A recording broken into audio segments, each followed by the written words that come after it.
The line moved like molasses freezing in winter. 3 hours, standing, shifting my weight from one foot to the other. This wasn't my first time in a place like this. The Department of Municipal Licensing, a place designed to exhaust the average person into surrender. I was here for a reason, a precise, strategic reason that had nothing to do with zoning permits and everything to do with the rot deep beneath the paint of the government. But today, I was just Elijah, just another black man trying to file papers, hoping the system would grant him a fraction of what he was owed. My tie was simple, my jacket worn, calculated to make me look exactly like the target demographic for this office's disdain. My stomach twisted with the familiar administrative dread. Every interaction here is a test. Can you afford the wait? Can you decipher the jargon? Do you possess the patience to be treated like an annoyance rather than a citizen? When my number flashed, A47, the relief was brief. I walked up to the counter, Unit 12. Behind the thick, cloudy plexiglass sat a woman named Brenda. Her name tag was crooked, her expression permanently etched in weary irritation. She had long, fluorescent pink nails that clicked against the keyboard like tiny warning alarms. I placed the stack of forms on the shelf. They were complex, a community grant application for a troubled area on the south side. My cover story required me to nail the details perfectly. Brenda didn't look up immediately. She finished scrolling on her phone, sighed dramatically, and then finally raised her gaze. It was a cursory glance, skating quickly over my face and settling dismissively on the forms. "What is this mess?" she asked, her voice flat, bored. "Good afternoon, ma'am.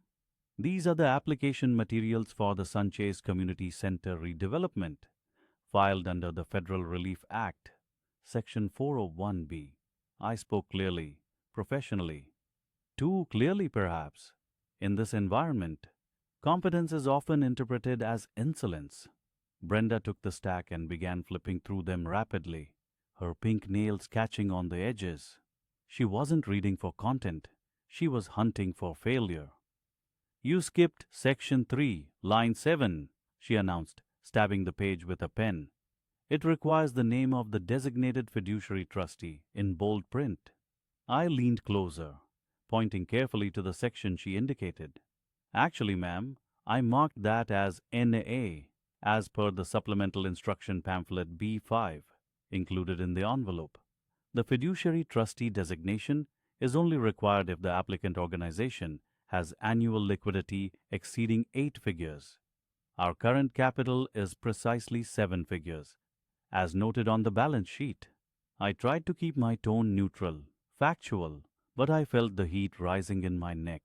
The air thickened. I knew this game. The details didn't matter. The clerk needed to assert control. Brenda paused, her mouth twisting slightly.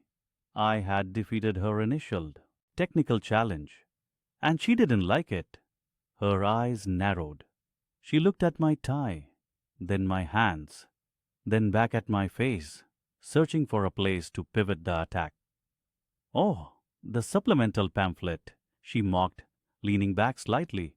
"You read that, did you?" "Yes, ma'am," I confirmed. She let out a small, sharp laugh that didn't reach her eyes. "Look, sir." She drew the title out, heavy with sarcasm. "I've been processing these forms for 12 years. I know what I'm looking at. You are confusing liquidity with equity. This entire section is filled out incorrectly. It's gibberish."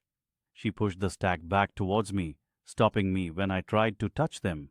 "And frankly," she continued, her voice gaining volume, drawing the attention of the few people waiting nearby, "you've scratched out half the original print. It looks like a child tried to fill this out. We can't accept forms that look like they were completed by someone who barely finished 3rd grade. The words landed with a cold, sickening thump. Looks like they were completed by someone who barely finished 3rd grade. A direct shot at my literacy, my education, my very capacity to navigate the world. My muscles locked up. I felt the familiar, heavy blanket of institutional contempt settle over my shoulders. It wasn't the first time an educated black man had been called illiterate by someone with a fraction of his experience, simply because they occupied a lower rung on the bureaucratic ladder. It wasn't the rejection that stung. It was the calculated public humiliation. I took a slow, deep breath, tasting the dust and the stale air conditioning. The old me, the younger Elijah, would have argued, defended his qualifications, pointed to his PhD. But the Elijah standing here now was here to observe the system, not fight the symptoms. I had seen enough. The hostility was clear. The lack of adherence to procedure was visible. The contempt for the average citizen overwhelming. My initial assessment was validated. This was exactly the environment we were hired to dismantle. I looked down at the forms. Brenda was now tapping her pink nails impatiently, waiting for me to wither and retreat. "Take these home and try again," she instructed, her voice dripping with finality. "Maybe get someone literate to help you decipher the instructions." And then she did it. With a sudden, theatrical gesture meant to cement her authority, she snatched the entire stack of forms off the counter, held them up high enough for me to see the white sheets against the harsh fluorescent light, and tore them cleanly down the middle. Ra-rip! The sound was shockingly loud in the artificial quiet of the office. The shredded papers floated momentarily, then settled back onto the counter, mocking the 3 hours I had waited, the days I had spent preparing, and the months of institutional abuse the community center had already endured. "Next," Brenda chirped, turning her attention to her computer screen, treating the interaction as if it were already finished. The heat was gone now, replaced by a cold, surgical clarity. I did not move. I did not raise my voice. I simply placed both hands flat on the cold shelf of the counter. Brenda glanced up annoyed. "Did you not hear me? I said next." "I heard you clearly, ma'am," I said. My voice was low, steady, and utterly devoid of emotion. It was the voice I used when reading forensic reports into the late hours. I reached inside the inner pocket of my jacket, the cheap, unremarkable jacket she had judged me by. I did not pull out new forms. I pulled out a small black leather wallet. From that wallet, I retrieved a heavy, platinum-edged card, affixed with the seal of the Federal Government Accountability Office. It was the official designation card, listing my name, my rank, and my immediate authority. I slid the card across the counter. It stopped right next to the pile of ripped, ruined grant applications. Brenda frowned, annoyed that I was still disrupting her flow. She picked up the card, intending to dismiss it as a poorly forged ID, some attempt at leverage.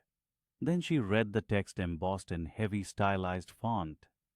Elijah K. Jenkins, Auditor General, Federal Investigations and Compliance Unit. The color drained instantly from her face. The pink nails froze millimeters above the counter.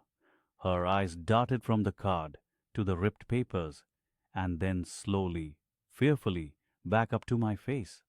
The confidence, the dismissal, the patronizing superiority, it vanished in a split second. "You," she whispered, the syllable catching in her throat. "But you were filling out forms." "I was testing the system, Brenda," I replied, using her name for the first time.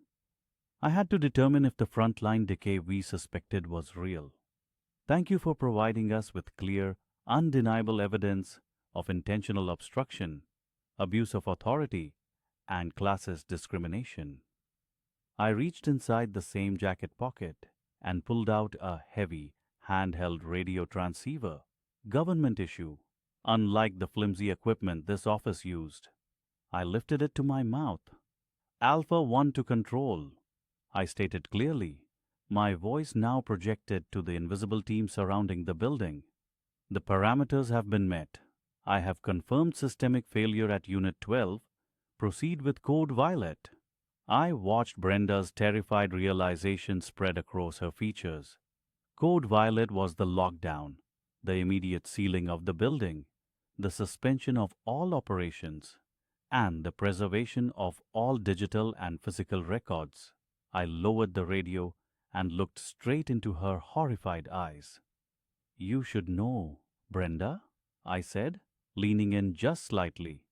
The amount of corruption we came here to investigate today, it affects hundreds of thousands of people, and you just gave us the perfect opening statement. Those forms you ripped, I gestured to the shredded paper. Those were my community center. Application, that humiliation, that was for me. But the people who are coming to get you now, they are here for the city. I stepped back from the counter, pulling a heavy official seal from a small satchel that had been hidden by my shoulder. The metallic weight felt heavy and final in my hand. The building alarm started to chime low and mournfully, signaling a general security event.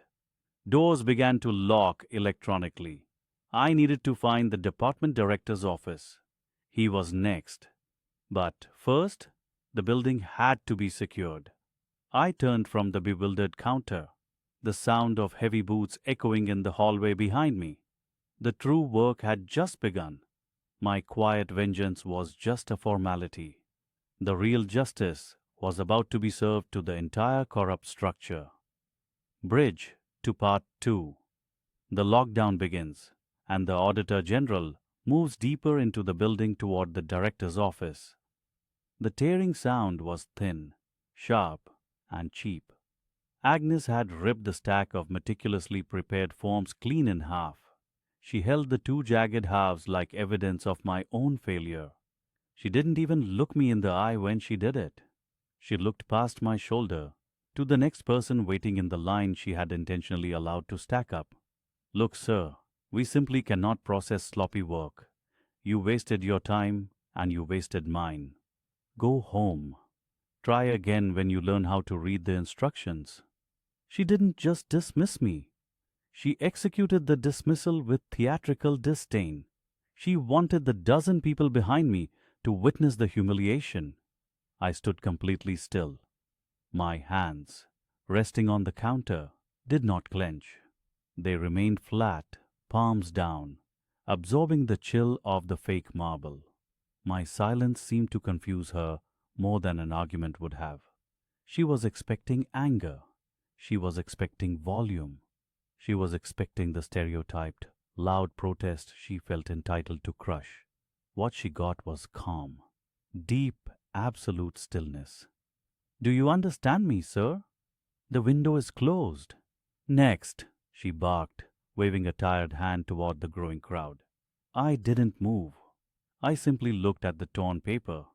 It was a metaphor, not just for the application, but for every arbitrary gatekeeping moment I had ever endured.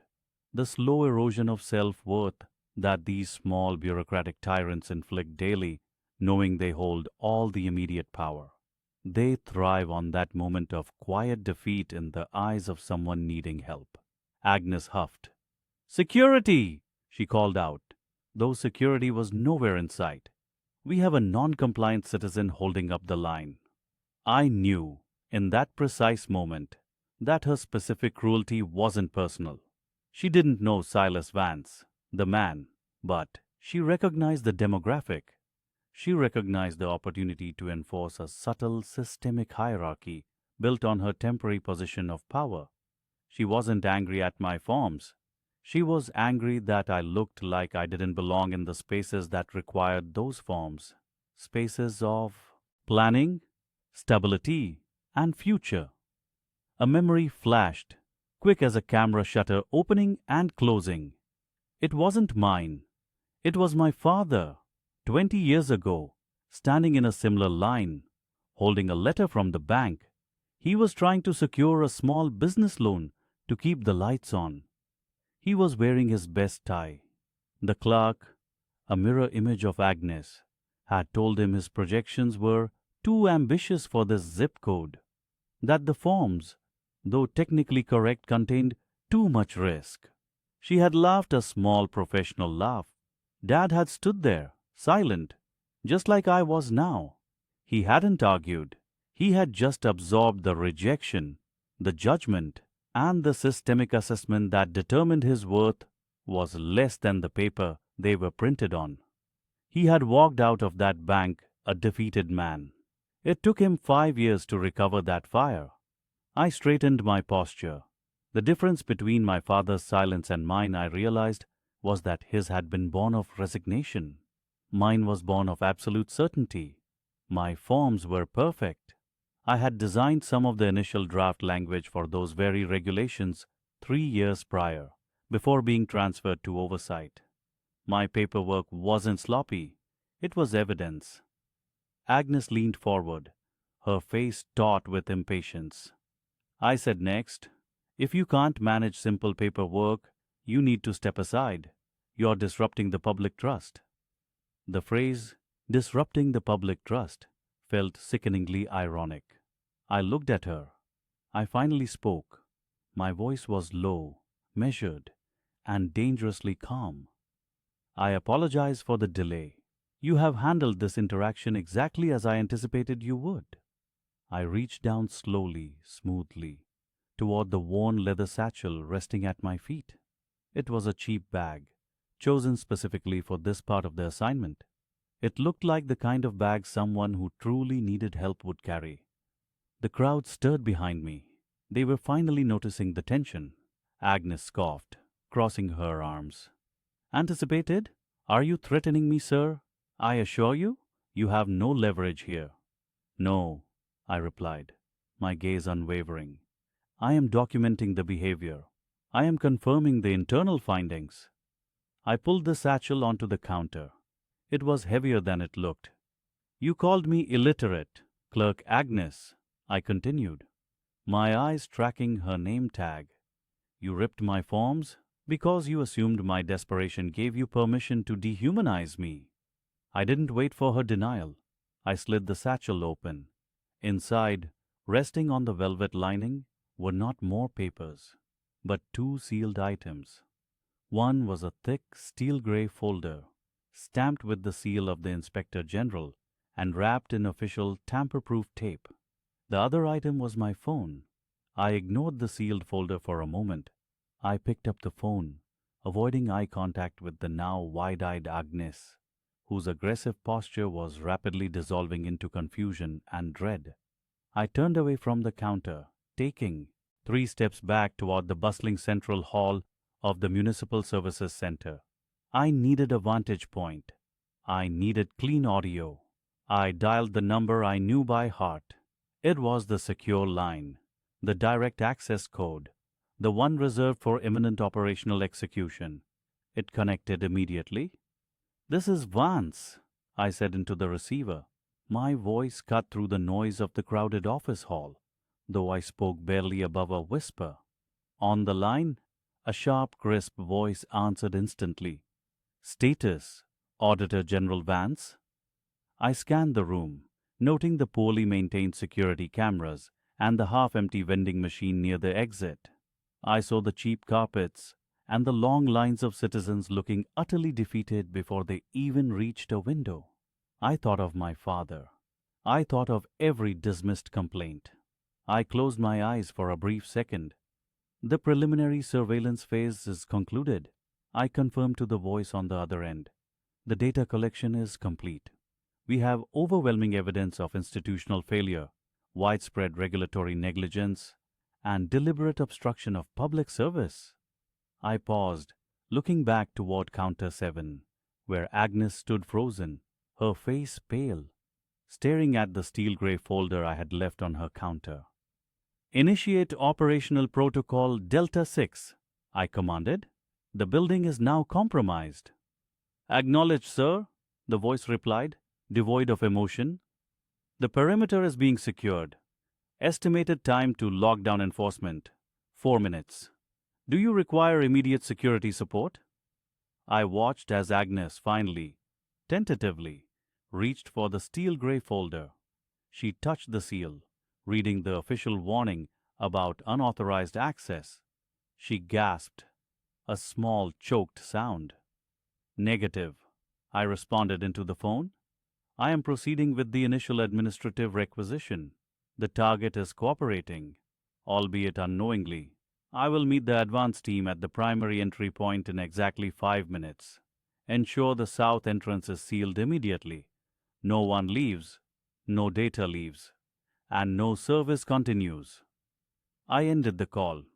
The silence I carried was far heavier than the noise I had left behind. I walked slowly back toward the counter, picking up my satchel, but leaving the sealed folder resting precisely where Agnes could not ignore it. She whispered my name, or maybe my title. It was too soft to discern. "Don't touch that seal, Clerk Agnes," I warned her, my voice now carrying the distinct heavy weight of absolute federal authority. "The investigation is no longer seeking compliance. It is demanding accountability. Your forms were ripped in half, but your clock just stopped." I turned, leaving her behind the window, trapped by the sudden, terrifying shift in reality. The real game had just started. I needed to reach the lobby. The advance team would be outside, ready to establish the perimeter. But first, I had to find the director's office. He was the root of the rot, and he was still blissfully unaware that the casual cruelty his staff practiced was about to end his career. I adjusted my cheap satchel strap and walked toward the main staircase. The 4 minutes had begun ticking down. The silence after she ripped the paper was louder than any shout. It was the specific, heavy silence that follows a casual act of cruelty. The kind of cruelty that is so normalized, the perpetrator barely registers the vibration of the shockwave they caused.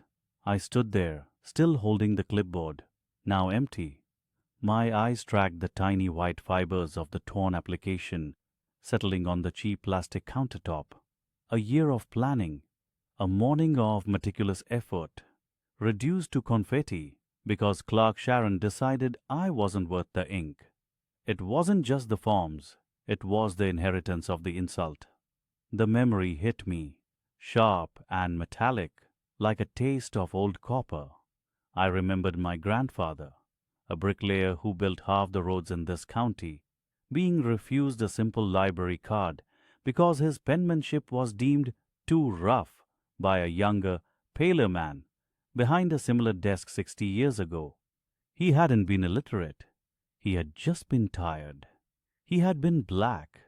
That same dismissive arrogance, that assumption of fundamental lack, was staring me down across the municipal counter today. Sharon didn't even look guilty. She looked bored. She tapped her polished nail on the screen, scanning the queue for the next victim she could process or ignore. "Next," she droned, already sliding the shattered remains of my request toward the trash bin under her desk. I didn't move. The man behind me shuffled his feet, clearing his throat awkwardly. He was elderly, Hispanic, and looked terrified of drawing Sharon's attention. I lowered my voice, making sure it carried only to her, a low hum of deep authority that few people ever heard me use. "Those forms," I said, pointing to the shredded stack. "I need you to retrieve those immediately." She rolled her eyes, a performance for the benefit of the waiting room. "Sir, are you still lingering? I told you they are invalid. Go back to the instructions. I don't have time for holdouts." "They are evidence," I corrected her. That word finally made her pause. She looked up, genuinely perplexed, perhaps thinking I meant to sue. She scoffed, leaning back in her uncomfortable chair. "Evidence of what, exactly? Your inability to follow step 4? Look, I'm calling my supervisor now if you don't step away from the window." She was confident, unquestionably confident. That was the most sickening part of the system I was here to dismantle. The clerks, the officers, the gatekeepers, they operated with absolute impunity because they knew the administrative machine protected them, regardless of the truth. They didn't fear the consequences. They didn't even see the victims as human enough to warrant consequence. Sharon picked up the internal line phone, dialing 2 quick digits. Ms. Hayes? I have a code 7 at window 3. A difficult customer. He's refusing to leave after I invalidated his submission. Yes, the one with the poor handwriting. I watched her mouth the words, poor handwriting, and a cold calm settled over me. The time for being Elias Thorne, the humble applicant, was officially over. A middle-aged woman in a poorly tailored blue suit appeared from a back office. Miss Hayes. Her eyes swept over Sharon, the destroyed papers, and then landed dismissively on me. She approached the counter with a practiced, weary air of dealing with the perpetually troublesome public. "Is there an issue, sir?" Miss Hayes asked, her tone flat, devoid of curiosity or concern. It was the tone of someone who had already decided I was the problem. "Your employee destroyed federal property, submitted under official pre-application guidelines," I stated plainly. Ms. Hayes raised one perfectly sculpted eyebrow. "Federal property? These are Department of Commerce forms, sir. Local jurisdiction. The information contained within them, the data sets, and the supporting documents attached to the application were provided through a federal initiative grant," I countered. "And they were intentionally destroyed by Clerk Sharon after I requested clarification on a procedure she misrepresented." Sharon snorted quietly beside her boss. Miss Hayes didn't acknowledge me directly. She spoke to Sharon, a silent collusion of power. "Retrieve the shredded papers," Miss Hayes instructed, not as a concession to me, but as damage control. "And Sharon, when the customer is gone, log the incident under unruly applicant attempted coercion." Sharon fished the shredded forms out of the small plastic bin. The damp scent of stale coffee and cheap paper filled the air. She dumped the pieces onto the counter, like feeding scraps to a dog. I didn't touch them yet. I looked directly at Miss Hayes. "That incident log entry will be required," I confirmed. "Keep it pristine. Do not edit or append it." Miss Hayes smirked slightly, mistaking my seriousness for impotent threat. "We keep excellent records here, sir.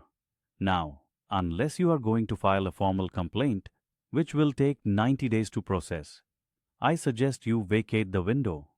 You are disrupting the workflow." "I am not filing a complaint," I assured her. I pulled out my burner phone, the non-traceable, secured communication device I used only for this level of deep cover operational work. It was sleek, black, and completely unremarkable. I did not turn it on. I just placed it deliberately on the counter between me and the shredded documents. "I need you both to understand the gravity of what just happened here," I said, my voice low. "The application forms are damaged, but the data is immutable." Ms. Hayes was already waving dismissively. "The data is in our system, sir. If you want to repay the fee and submit new, properly filled forms—" "No," I cut her off. I gently scooped the pile of ripped papers into a large sealed evidence bag I retrieved from my briefcase. I sealed the bag with slow, deliberate precision, making the sharp click of the seal audible over the bustle of the office. "The data you think is in your system," I continued, meeting Ms. Hayes's annoyed glare, "is currently being analyzed by a different system, a very thorough system." I placed the evidence bag carefully into the briefcase.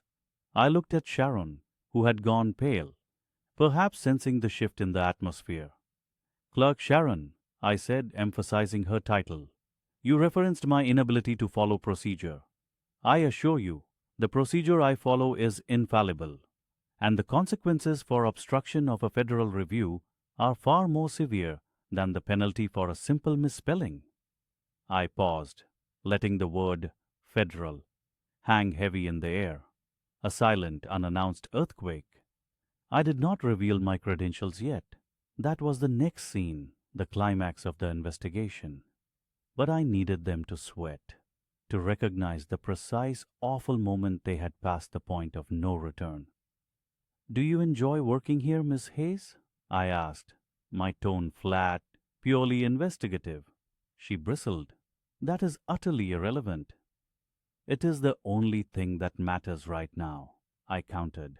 Because as of 5 minutes ago, when your employee destroyed that application, every single piece of data, every single interaction, every dollar processed in this office is under immediate comprehensive review. I closed the briefcase with a final echoing snap. I turned away from the counter, not walking toward the exit, but pivoting toward the small, poorly maintained public restrooms adjacent to the main waiting area. I had an initial security protocol to run from the safety of a locked stall. I needed exactly 3 minutes to initiate the lockdown procedure. 3 minutes before I would walk back out, not as Elias Thorne, the applicant, but as Dr. Thorne, the Federal Auditor General, here to seal the whole damn building until every instance of this quiet, ugly corruption was scrubbed clean. As I walked, I could feel Miss Hayes's eyes boring into my back, and I heard her whisper frantically to Sharon, "What the hell did he mean? Federal?" They were starting to connect the dots, but they were still 5 minutes too late. I opened the bathroom door, letting the public office sound fade behind me. The heavy air of injustice I had been forced to breathe all morning was about to be replaced by the crisp, sterile efficiency of a formalized, inescapable investigation. I looked down at my hands. They were steady. The memory of my grandfather's rough hands, rejected by the library, gave me all the strength I needed for the coming confrontation. Justice was not coming. It was already here, and it had the proper paperwork this time. The silence after the tearing sound was louder than any shout. It wasn't just paper she ripped. It felt like she tore up 30 years of striving, 30 years of proof that I belonged in every room I entered. The white shards drifted onto the gray laminate counter, like tiny flags of surrender, or maybe evidence markers. Brenda didn't even flinch. She just straightened her plastic-framed glasses and sighed, a heavy dramatic sound designed to signal how much I inconvenienced her. "Look, sir," she said, and the word "sir" was dripping in sarcasm. "I don't have time for this. These forms are for people who know how to follow basic instructions. It's page 1, line 3, name. How hard can that be?" She spoke slowly, exaggerating every syllable, as if talking to a difficult toddler, or worse, someone she truly believed was illiterate. I felt the old familiar heat rise in my chest, the kind that used to make me snap, make me prove myself instantly. But I wasn't that man anymore. I was the Auditor General. I had been sent here specifically to observe rot, to measure the decay in the system of public service. Brenda wasn't the rot. She was just the symptom, the visible, aggressive pus bubbling on the surface of deep infection. I took a deep, steadying breath. I pressed my hands flat against the cold counter, ensuring my knuckles didn't turn white. "I apologize if my handwriting was unclear," I said, keeping my voice level, almost unnervingly soft. However, the Section 2A filing guideline specifically states that forms deemed unusable by staff must be logged using a destruction code, and the claimant must be provided with a record of the procedural error. I paused, waiting for the flicker of competence. Brenda just blinked. Her eyes narrowed. "What are you talking about? It's a ripped piece of paper. It goes in the trash." She reached below the desk, pulled out a stack of pristine white forms, and slid them toward me. "Here, start over, and try using block capitals this time, okay?" She deliberately kept the official agency pens chained to the desk, implying I couldn't even be trusted with the writing utensil. The implication was clear. I was dumb, I was messy, and I was wasting her precious time. I tilted my head, looking past her. I wasn't seeing the dingy fluorescent lights or the peeling paint anymore. I was seeing the operational budget, the staffing requirements, the mandated training modules she had obviously failed.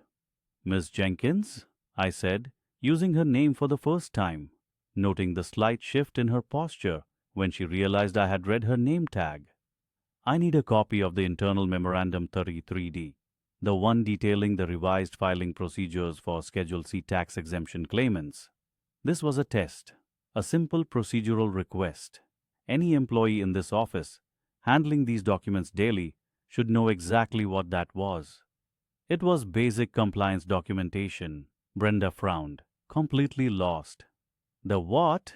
We don't have memorandums. We have these forms. She slapped the new stack of forms for emphasis. Look, if you can't figure out the paperwork, maybe you should come back another day when you're less frustrated. She was trying to dismiss me, to send me back out into the blistering humidity empty-handed, just because she was too lazy or too bigoted to perform basic customer service. I glanced down at my wrist, tapping the face of my watch once. This wasn't a casual gesture. It was signaling the end of the observation phase. Every minute I had stood here, enduring her disdain, had been a minute documented. Every dismissive wave, every scornful glance, every violation of the Civil Servant Code of Conduct was logged into my mental ledger. I realized I hadn't been here seeking assistance. I had been here offering a final opportunity for institutional redemption, and they had spat it back at me. I understand, I said, the words heavy and final. I believe I have everything I need. Brenda laughed, a short, sharp bark that made the three people waiting behind me shift uncomfortably. Good. Now take your forms and move along. We have actual clients waiting who need help. She waved her hand toward the exit. I didn't move. I kept my hands on the counter, but this time the gesture was anchoring, not restraining. Actually, Miss Jenkins, I said, my voice dropping lower, adopting the clipped formal tone I reserved for congressional hearings. I think the help is about to start arriving for the real clients, just not the kind you're used to providing. Her smile vanished. Confusion replaced it. She opened her mouth to argue, probably to threaten to call security again, but I didn't give her the chance. I reached into my inner blazer pocket. I pulled out my ID wallet, flipped it open, and slid it just an inch across the counter toward her. I let the gold shield catch the fluorescent light, letting her eye read the title etched beneath my name, Elias Vance, Federal Auditor General. And then, before she could even process the weight of the seal, I pulled the wallet back, reached into a different pocket, and pulled out the small, thin, laminated card I truly needed. The card detailing my authority to restrict access. I kept my eyes on hers, the confusion turning rapidly into stark, paralyzing fear. I need you to step away from the terminal, Miss Jenkins, I stated. Do not touch the phone. Do not speak. And do not attempt to contact anyone in this building or outside of it until federal marshals arrive. I felt the tension coil in the room. The people behind me were whispering, pointing at the gold seal, but I only had eyes for the clerk. The system is closed, I finished, placing the thin card on the counter. As of right now, effective immediately, this entire facility is under a full federal quarantine and investigative seal. Mr. Davies, the director, tried one last time. He stood over the temporary barrier we had erected around the data server room. His voice was a strained whisper, thick with sweat and desperation. Mr. Hayes, please. We can handle this internally. That clerk, Meredith, she is an outlier, a rogue element. She will be terminated immediately. I didn't look up from the screen. My specialized team was already pulling encrypted files, following the scent of money that leads through layers of bureaucracy.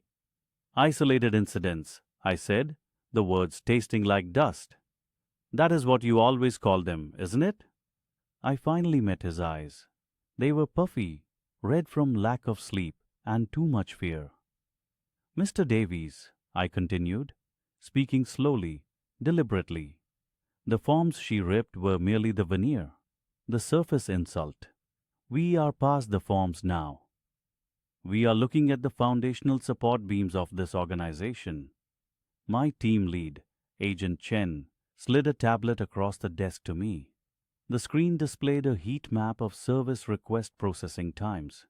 It was stark. It was damning. "Look at this," I instructed Davies. He squinted at the colors. Confusion quickly turned to horror. The zip codes 92104, 92107, 92112. These are the neighborhoods with the highest concentration of minority, low-income applicants. The map showed a solid block of dark red for these areas. Average wait time for essential permits, over 180 days. All the other areas, the wealthy ones, the ones Davies' own address was linked to, were cool blue. Average wait time, 14 days. "This isn't human error, Director," I stated, my voice dangerously level. "This is statistical malice. This is a codified system of obstruction, a policy choice to choke resources and dignity from those who need them most." Davies tried to speak. He inhaled, ready to deploy another rehearsed denial. I cut him off. "I was sent here to investigate systemic corruption. You just defined it for me, right here in your data." It wasn't just the waiting times. Agent Chen's forensic analysis had identified specific keywords flagging applications for excessive review. Keywords like single parent, prior conviction, non-English speaking, and hidden deep within the legacy code, a filter based purely on the racial demographics of the applicant's known street address. A ghost filter designed to slow, delay, and ultimately deny. I remembered Meredith's face when she sneered at me and my father's forms. She hadn't needed the code. She was merely executing the policy she knew the building stood for. She was just the face of the rot. Davies was the source. The investigation escalated swiftly. We moved beyond the service office itself and into the department's financial ledger. This is where the real weight came down. We discovered discrepancies in infrastructure spending, funds allocated for community outreach programs that never materialized. Instead, the money flowed through a series of ghost vendors and back into shell corporations that inevitably led directly to Director Davies and two members of the city council. The injustice I had felt earlier that day, the sting of being called illiterate, the humiliation of having my plea for my father dismissed, it was magnified 1,000 times by this discovery. That single act of racism was just a tiny, visible shard of glass on top of a mountain of financial and moral garbage. I thought about my father. I thought about the years he spent trying to build a clean life, only to be constantly stalled by invisible walls like this one. Walls built with taxpayer money, explicitly designed to keep certain people down. That quiet, dignified suffering was the energy fueling my resolve now. We worked through the night, the fluorescent lights of the deserted public service office casting long, lonely shadows. The building had gone from a place of public help to a crime scene. By 4 a.m., the evidence was undeniable. The pattern of discrimination was a feature, not a bug. The financial fraud was elaborate and pervasive. I called the Attorney General's Special Task Force headquarters. "The preliminary findings are conclusive," I reported, keeping my voice low and professional, masking the storm raging inside. "We have clear evidence of policy-level discrimination and felony embezzlement. We need to execute the full sealing protocol immediately." I looked at the sealed office door where Meredith had been sitting 12 hours earlier. The plastic strips I had placed had long since been reinforced with federal police tape. The injustice was being catalogued, quantified, and prepared for judicial reckoning. The Attorney General gave the authorization. I hung up the phone and walked over to Agent Chen. "Prepare the final paperwork," I instructed. "We are shutting down operations here indefinitely. Director Davies and the implicated council members are to be taken into immediate custody." The sun had not yet risen, but the day that would redefine justice for this city was about to begin. The building would be sealed. The light was finally coming. But the most difficult decision was still ahead. The entire system was compromised. Shutting down one office was not enough. I knew I needed to make an example, a statement so loud it would echo across every corrupt city department in the state. The final phase of the operation, the very public dismantling, was still to come. The air did not just clear, it turned solid. It pressed down on Brenda, the clerk who had laughed. The manager, Mr. Jennings, looked like he had swallowed glass. They stood immobilized within the gold tape of the crime scene they had created. I watched them, but I didn't see them. I saw every face they had dismissed before me. The quiet despair of people who needed help but were met with a shrug. Agent Morales, I stated, my voice echoing off the high ceilings. Start with the shredder. Retrieve every single scrap of paper related to Application 90B. I pointed directly at the tiny metal bin. That shredded form is material evidence of obstruction of a federal inquiry. Brenda whimpered, a small, pathetic sound. I didn't react. I am not here for pity. I am here for accountability. Mr. Jennings finally moved, stumbling forward. Sir, Mr. General Hayes, we can resolve this internally. This was a procedural misunderstanding. He tried to smile. The professional facade was peeling off his face like old paint. There is nothing internal about it, Mr. Jennings, I corrected him. This isn't about one mistake. It's about a culture of theft disguised as bureaucracy. My eyes scanned the filing cabinets, the messy desks. We are going deeper than your desk drawers. My team was thorough, ruthlessly efficient. They weren't looking for simple math errors. They were looking for patterns of behavior. They found them instantly. The internal codes used for applicants were the first flag, Code 7 Delta. Low priority, likely non-compliant. Code 7 Delta was assigned overwhelmingly to applications from specific low-income postal codes. The same postal codes where Brenda had assumed I lived. The places they labeled as illiterate. That word, illiterate. It wasn't just an insult flung at me. It was a policy designation used to deny services without official denial. It meant, don't waste time on these people. It meant, assume they cannot read the fine print, so deny them their rights. It was a license to steal time, opportunity, and hope. I thought of my grandmother, who had worked 2 jobs so my father could attend college. She read the fine print on every contract using a magnifying glass under a weak lamp. She was the definition of diligent, and they would have called her 7 Delta. Agent Reyes brought me the reconstructed forms. The forms Brenda had laughed at, crumpled, and then destroyed. They were taped back together, an ugly mosaic of malice. Note the timestamp, General, Reyes said quietly. She marked this file for rejection 3 minutes before she even saw it. The outcome was decided before I walked through the door, I summarized. The script was written. I was just the actor they wanted to humiliate as a warning to others. I walked back to the center of the lobby. Brenda was now sitting on the floor, head in her hands, defeated by the weight of the evidence. Jennings stood rigid, waiting for the axe to fall. Brenda, I said, using her name for the first and last time, your assumption that I was illiterate led you to destroy federal property and obstruct an official investigation.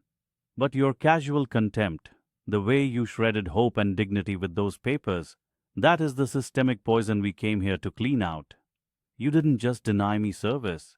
You acted as an agent of state-sanctioned theft. The real damage was not done by Brenda alone. She was a predictable symptom of rot. Jennings was the enabler. He signed off on the 7 Delta codes. He fostered the atmosphere. We pulled the regional expenditure reports for community outreach. The discrepancy in funding allocation was staggering. Millions budgeted for education, public access centers, and digital literacy training. $0 spent in those 7 Delta zip codes for the last 3 years.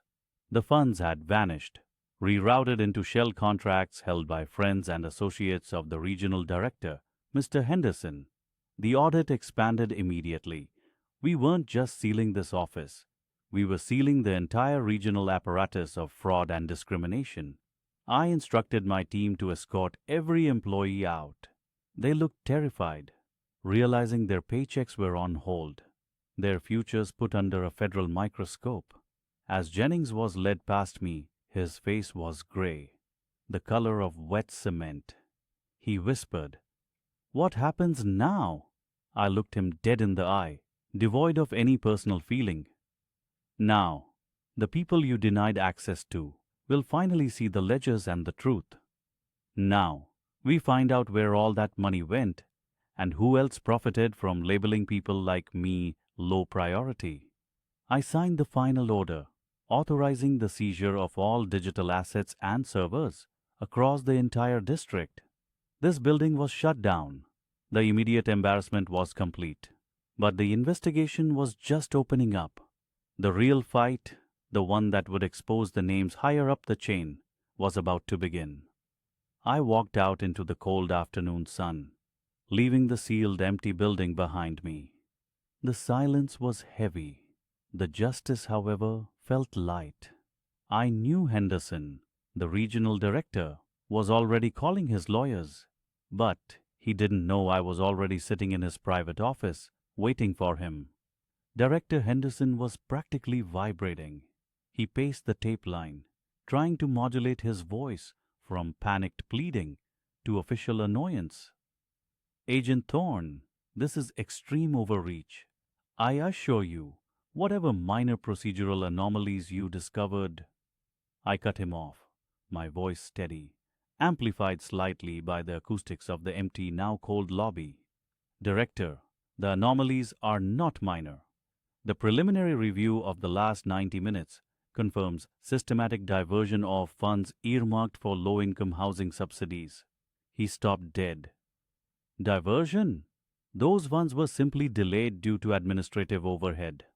I raised the clipboard, heavy with the weight of immediate evidence. "No. We found 3 separate no-bid contracts signed off by your deputy for emergency IT infrastructure, totaling $4.8 million. The IT work was never completed. The vendor is a shell corporation registered to a P.O. box in the Cayman Islands." His face drained. This was beyond the purview of a rude clerk and a ripped form. This was career and freedom ending. "Thorne, we can fix this. Internally, I can make sure the clerk is disciplined immediately. We can refile everything. Think of the media optics. This building serves thousands." "That is exactly why I am here, Director." I walked toward the sealed evidence room, pausing only to look at him one last time. "You failed those thousands. You saw the community as a source of revenue, not a body to serve. Your concern is not optics, it's exposure." He tried a different tactic, lowering his voice conspiratorially. "Look, we both know how the system works. Sometimes you have to bend the rules to keep the machine running. People like us, we have to stick together." The arrogance of that statement was suffocating. People like us. He meant the educated, the powerful, the black men who had made it through the gate. He wanted me to betray my purpose for a false sense of racial camaraderie built on corruption. I did not dignify the comment with a reply. I simply activated the handheld scanner. The machine was running, Director, but it was running off the backs of the poor. That is not administration. That is theft. I turned to the 2 federal marshals I had brought in from out of state. "Ensure Director Henderson remains outside the perimeter. He is not to make contact with any staff currently detained in Conference Room C until we have secured the full server archive." Upstairs, the quiet hum of the forensic data retrieval units was the only sound. The systems had been designed to obfuscate hidden ledger lines, quarterly reports that contradicted the monthly data, and millions classified simply as miscellaneous operational costs. But the team was fast. They were federal specialists, trained to see patterns in chaos. Within 2 hours, the scope of the rot was clear. Sandra, the clerk, was a footnote. She was a cog in the wheel, but a necessary one. Her job was to create the initial administrative blockade, the friction that discouraged the poor and the marginalized from even completing the paperwork that would cost the department money. Her petty racism, the assumption of illiteracy, the quick destruction of documents, that was just efficient gatekeeping for them. They didn't care about the application. They cared about keeping the funds in the reserve pool so they could be later diverted to the shell companies. I walked past Conference Room C. The glass was frosted, but I could hear the muffled cries. Sandra was among them, crying not because she recognized the injustice she inflicted, but because she recognized the complete and utter collapse of her life. I felt nothing for her, not anger, not satisfaction, only the cold weight of the law doing its work. The system she had relied upon to protect her in her abuse was now devouring her, completely impersonal and unforgiving. The real target, however, was the paper trail, leading straight up the organizational chart, past Henderson, into the political appointments above him. Agent Thorne, my lead, forensics tech, called out, holding up a printout. We found the ghost payroll. He showed me a spreadsheet detailing 18 employees, all listed under executive administration, claiming hefty six-figure salaries. They are registered to private residential addresses. We cross-referenced utility usage and credit history. None of these people appear to exist in any meaningful capacity. They are phantom workers, designed solely to funnel salaries out of the department budget. The sheer scale was staggering. Millions upon millions designated for community support, siphoned off for private gain and luxurious lifestyles. I remembered the cracked, worn binder I had carried into the lobby earlier that morning, my application to transfer my mother's critical medical benefits, a simple document worth a few $1,000s a year to a sick woman. They ripped that form up without a second thought, viewing it as less than trash, while they simultaneously stole millions designated for people just like her. That petty act of destruction, that was the perfect symbol of their callousness. As the day turned to evening, the federal vans started arriving, marked and official. We had secured the primary servers, hard drives, and physical records detailing the last 5 years of operations. I signed off on the chain of custody forms, my signature precise and legible, a stark contrast to the form Sandra had dismissed as unintelligible only hours earlier. Justice was not fast. It was laborious, measured, and built entirely on documentation and evidence. I walked out of the building just as the first set of high-ranking employees, those directly implicated in the fraud, were escorted out. They were silent, stunned, their suits suddenly looking cheap under the glare of the parking lot lights. Henderson was gone. He had been taken to the federal building earlier for formal questioning. The front doors remained sealed with heavy official tape stamped with the Department of Audit seal. A large printed notice was affixed to the glass. Federal investigation. Temporarily closed. No admittance. It was a permanent monument to what happens when bureaucracy loses its soul and replaces service with contempt. My mission here was largely complete. The evidence was secured. The system was stopped. But the emotional part, the deep core of why I took this assignment, that remained. I knew that the news cycle would soon pick this up. The headlines would scream about corruption, but the headlines would never capture the true cost.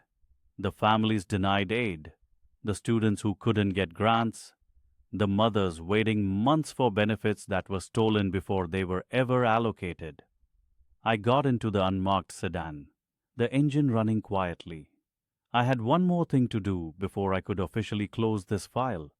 I looked at the passenger seat where my worn binder, now empty of its application forms, sat.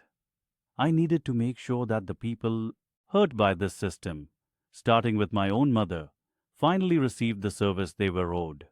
My driver asked, "Where to, Agent Thorne?"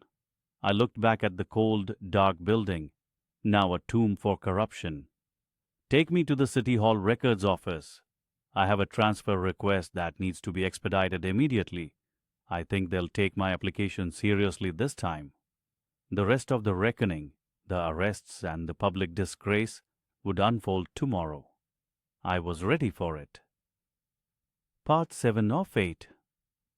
The heavy steel barriers were pulled across the main entrance. The federal marshal's seal, stark and unforgiving, was affixed right next to the sign that once read, "Department of Planning and Zoning." I watched Henderson, the director, being escorted out. His face was not angry anymore. It was gray, sickly. He kept shouting about jurisdiction, his lawyers, and his rights. I stepped toward him. He tried to ignore me, but the marshal held his arm gently but firmly. "Auditor General Hayes is addressing you, sir." Henderson's eyes locked onto mine. The desperation I saw minutes ago had curdled into pure, naked hatred. "You think this is justice? Because of a little miscommunication over some forms?" I looked past him, toward the cluster of employees being held for questioning. I spotted Brenda, the clerk. She was huddled near the security desk, wrapped in a thin, borrowed blanket. Her aggressive confidence was gone. Just fear. I didn't need to say anything to her. Her humiliation was the immediate, visible consequence of her choices. I addressed Henderson directly, my voice low, carrying no emotion. "It wasn't a little miscommunication, Director Henderson." I let the weight of the investigation settle between us. "It was a systemic effort to deny vulnerable people necessary services. It was rigging the application process for years, prioritizing envelopes full of cash over the urgent needs of families trying to build safe lives." I reminded him of the obvious. "Your clerk treated me like trash because, in her mind, I was exactly that. A black man attempting to navigate a bureaucracy designed to exclude him. But that dehumanization, Director, was the unspoken policy you enabled. You gave her the license to discriminate, knowing she would never face consequences. We worked for 72 hours straight in that sealed building. The internal paper trail was catastrophic. We found stacks of legitimate, long-pending applications, mostly from minority-owned businesses or low-income housing projects, flagged with rejection codes that essentially meant too complicated, too black, too poor. They had been sitting there for years, collecting dust. Meanwhile, million-dollar permits for downtown condos owned by their cronies flew through the system in days. I sat in Henderson's expansive corner office, now stripped bare by investigators searching for hardware and hidden cash. I didn't use his leather chair. I sat on the hard mahogany conference table, reviewing the paper files of those who had been truly wronged. A family in the South Ward denied a simple roof repair permit for 5 years. They lost their entire home to water damage because of the delay. A young black entrepreneur, his dream bakery stalled because Brenda insisted his forms were illegible, crushing his commercial loan window. This was the true cost of the sneer I received. This was the heavy weight of the illiterate comment. It was never just about me being embarrassed. It was about the millions of small, invisible erosions of dignity that collectively destroy lives. The papers were finally signed. The criminal referrals were filed. Civil lawsuits would follow swiftly from the community groups we had contacted with our evidence. The process of justice is often slow, sterile, and intensely bureaucratic. It lacks the satisfying immediate snap of a film climax. But the sense of dignity returned to those wronged. That felt visceral. That felt immediate. I walked through the emptied halls one last time before leaving. The fluorescent lights hummed overhead. The silence was absolute, broken only by the soft, echoing click of my own shoes on the marble floor. I thought back to the moment Brenda ripped those forms, the sharp, tearing sound, the look of cold satisfaction on her face. In that single arrogant action, she had tried to erase me, to reduce my professional standing, my history, my very being, to nothing more than clumsy scribble on a worthless piece of paper. But that day, when I stood up and revealed the truth, I proved that dignity is not a gift granted by a clerk behind a scratched counter. Dignity is inherent, and when it is challenged, when it is threatened by the machinery of systemic hatred, you must leverage every single tool at your disposal to defend it. My security detail waited outside, their faces impassive and shadowed in the twilight. I stepped out into the cool evening air. The city lights hummed around me. The building stood dark behind me, the official seal gleaming under a weak street lamp. Justice had been served here, in this specific office, but the war was far from over. This was one building, one department, in one single city. The feeling of victory wasn't triumphant or joyous. It was sober. I knew, deep down, that there were thousands of Brendas and hundreds of Hendersons scattered across the nation, hiding behind bureaucracy, using their petty authority to weaponize paperwork against the marginalized. They don't see citizens. They see obstacles they can legally ignore or exploit based on the color of their skin or the thickness of their wallet. My job was never done. I was simply moving on to the next investigation, the next stack of denied petitions, the next quiet room where someone's dignity was being threatened by an unchecked system. I got into the car. The driver pulled away slowly, silently. I looked out the window at the endless stream of urban brake lights. The silence of the federal vehicle was a stark contrast to the shouting and tearing paper of days before. I closed my eyes, allowing myself one brief, heavy moment of peace. The form I needed wasn't ripped that day. It was submitted. It was the audit report, and its approval meant the beginning of a massive restructuring that would hopefully, finally, give the people of this city the necessary chance to apply for a permit, to build a home, to live a dream, without first having to prove they deserved the air they breathed. The struggle for true equality, I realized, is not about explosive confrontation. It is about patience. It is about detailed, relentless work. It is about being undeniably right, relentlessly professional, and always, always remembering the face of the person you are fighting for. We had sealed the building, but the work of building a better one was just beginning.